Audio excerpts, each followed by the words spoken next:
I call as a witness. What do you think of when you hear these words? My mind immediately goes to a courtroom and a lawyer calling someone to stand before a jury to testify about something they have seen. The Old Testament law required at least two witnesses to support a claim. You'll find that in Deuteronomy chapter 19. Therefore, I find it interesting that God calls two witnesses to support his statement and promise. Here's the passage from Deuteronomy 30 I'm referring to. It's Deuteronomy 30 verses 19 through 20.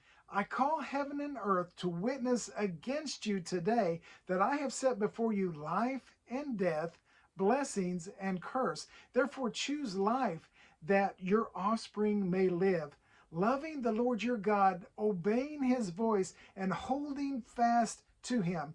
For he is your life and length of days, that you may dwell in the land that the Lord swore to your fathers, to Abraham, to Isaac, and to Jacob, to give them.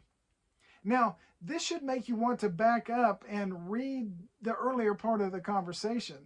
To set the scene, the Israelites, after wandering around for 40 years in the wilderness, are about to go take Canaan. They are being told to set their hearts on God, to back up his promise to be with them. God is calling two witnesses, heaven and earth, to testify that true life, blessings, and hope for a good future, they are only available if the Israelites walk with him.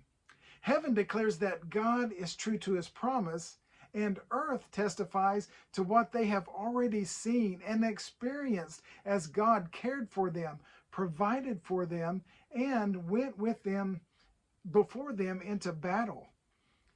There's an earlier statement in the chapter I'd also like to share with you. This is in verses 11 through 14.